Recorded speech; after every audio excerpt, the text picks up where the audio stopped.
Lahat kami, pinuno namin ng Lunita nung meeting na abansi ni Pangulong Duterte. Lahat kami, Pangulong Duterte. Pero sa ginawa niya sa kay Pangulong Bongbong, na sinasabi niya na bangag, adik, ay hindi maganda yan. Bakit? Dapat tumulong siya eh. Pero anong ginawa niya? Kaya lahat kami, ayaw na sa kanila. Ating bansang Pilipinas, sapagkat ang ating bansang Pilipinas ay hindi natin pwede ibinta sa China. Yan! Tama! Ay may agreement sila sa kay Pangulong Bongbong, ipinaglalaban namin ito.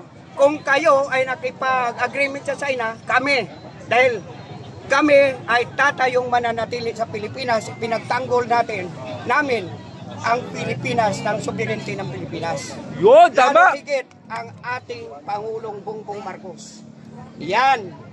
Kaya tandaan ninyo, mulat mula ngayon sa panalangin na ito, huwag kayong magsalita na hindi maganda sapagkat ang lahat ng salita na hindi maganda, mayroong katapat. Katulad ni, sino yun? Yung nag-ahamon dito? May baka online sa to.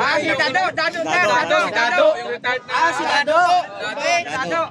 Dado, mas swerte ka talaga. Bakit? Kasi wala ka pang nakahanap ng katapat eh. Pero may katapat ka na. Carbonell. Oo. Si Carbonell ang katapat mo. Kahit sa Lunita. Ahamunin ka ni Carbonell. Baka hindi ka pumunta. No. Dahil ang duelo na ito, katulad sa paghahamon mo, akala mo, pangalawa ka sa Diyos eh, kung magsalita ka. Hindi maganda yan. Kaya ayus-ayusin mo yung buhay mo. Sa araw na ito, alauna hanggang alas 6, pumunta ka rito para makilala ka namin. Ha? Ayos ba? Ayos ba? Hello, makakainis ka. Kaya huwag kayong magsabi na, kabago-bago lang ninyo dyan sa ganyan. 2016, lahat kami, pinuno namin ng Lunita nung meeting na abansi ni Pangulong Duterte. Lahat kami, Pangulong Duterte.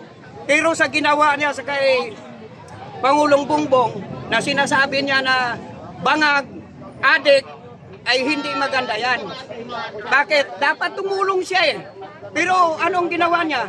Kaya lahat kami, ayaw na sa kanila. Bagsak kayo sa amin. Kasi mga jutae kayo lahat. Mga jutae kayo lahat. Oo. Wala kayong magawa. Bakit? Kasi kami pabor sa administrasyon. Kasi ang administrasyon, kaming lahat ay para sa pagpapaganda ng ating bansang Pilipinas. Pero kung kayo nang gumugulo rito, ay hindi na maganda. Ay may katapat talaga kayo. Huwag kayong mag-alala. Mayroon kayong katapat. Kakaroon talaga ng katapat. Kaya mamaya ulit, tandaan ninyo yan. Kasi ang Diyos hindi naman natutulog eh. Oo naman. Bukas ang Diyos sa lahat sa mga mabuting tao na may mabuting kalooban. Pero sa mga masasama, yan, katulad sinabi ni Sara. Anong sinabi ni Sara? Siya ang presidente ng impyerno. Ay, totoo naman talaga. Impyerno talaga presidente siya. At tapos sabihin ni Pangulong Digong, ay paano ako? Di busy lang si Digong, siya ang presidente. So kanila, inyo lahat, basta masasama, inyo sabupin nyo na yan. Basta ang kabutihan, amin. Tingnan mo, namumula ang mga tao rito ngayon. Bakit? Kasi nararamdaman na namin ang pulang-pula na pagdating ng aming Panginoong Jesucristo. Yan ang maghahango sa amin at yan ang nagbabantay sa ating mahal na Pangulo, Pangulong BBM. Amakin mo, hahamunin, papatayin ko yan. Ang Pangulo, buhukayin si Apo Lakay sa libingan naman. Subukan mo nga. Sige nga, subukan mo. Ipalit natin. Papunta ka pa lang doon eh. Hindi ka na makahambang na malayo. Tandaan nyo yan. Tandaan nyo yan, mga kapwa kong Pilipino. Kung kapwa Pilipino talaga kayo, dapat ipagtanggol natin ang ating bansang Pilipinas. Huwag sa China. Katulad yan, tinanatan na naman ang ating barko.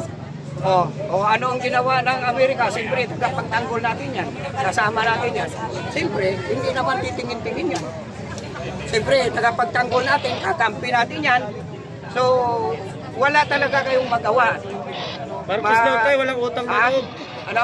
Wala daw utang na loob ang Marcos. Dahil siguro doon yung Sino? palibing. Sino nagsabi niyan? Eto. Sino yan? Si Eduardo.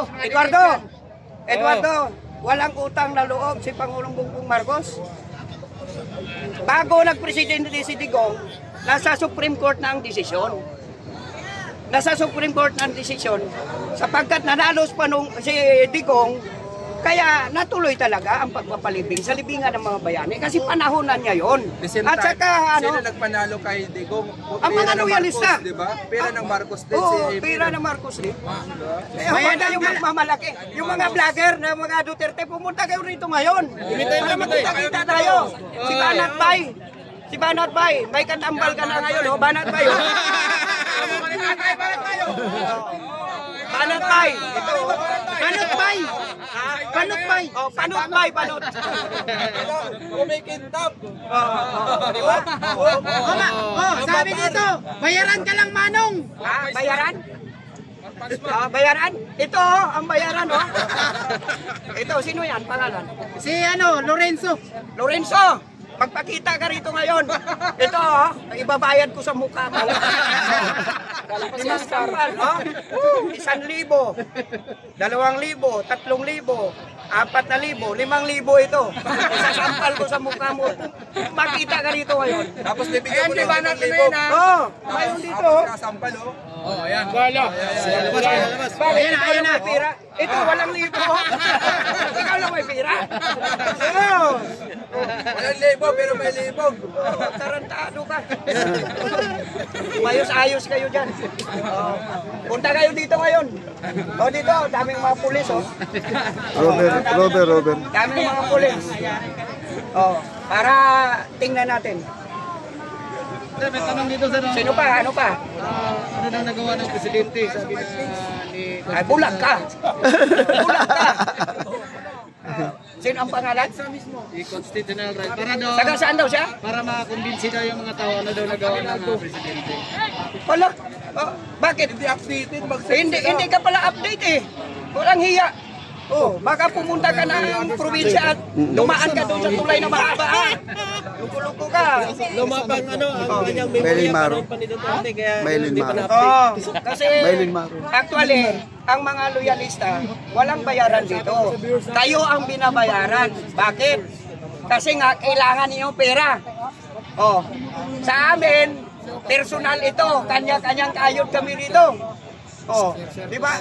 Sir, Share lang tayo. hinahanap lang yung 20 pesos sa kilo ng bigas.